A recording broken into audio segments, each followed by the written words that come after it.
Bonjour, je m'appelle Adrien Rosé, je suis médecin anesthésiste réanimateur au CHU de Bordeaux, dans le service d'anesthésie-réanimation de l'hôpital Haut-l'Évêque, où je suis responsable de l'unité d'anesthésie-réanimation thoracique. C'est une unité où on fait de la transplantation pulmonaire, donc on est confronté à beaucoup de pathologies respiratoires, et on m'a donc demandé de vous parler dans cette conférence d'actualisation de la pression transpulmonaire.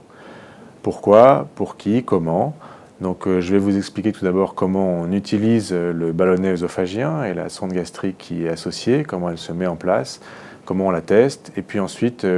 comment on peut en utiliser les données qu'elle va nous fournir pour essayer d'individualiser la mécanique respiratoire des patients qui sont en réanimation, le plus souvent sur des pathologies de syndrome de détresse respiratoire aiguë, avec des patients qui sont donc ventilés de manière invasive et en ventilation non active, en apnée, curarisée. Et donc on va être capable de faire la partition de la ventilation mécanique pour connaître la différence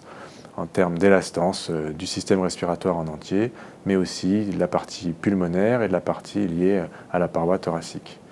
On va utiliser toutes ces données pour essayer d'améliorer les réglages du ventilateur de manière individualisée pour chaque patient en fonction de sa mécanique respiratoire. Et puis il y aura un deuxième aspect qui permettra lui d'estimer la dépression générée par l'effort musculaire du diaphragme, et donc son effort inspiratoire et la distension qu'il génère lorsqu'il respire de manière spontanée, qui est un deuxième volet d'utilisation de la pression œsophagienne, pour essayer de savoir s'il inspire trop fort et s'il peut générer des lésions inspiratoires pulmonaires sur son parenchyme déjà lésé par une atteinte virale, bactérienne ou autre.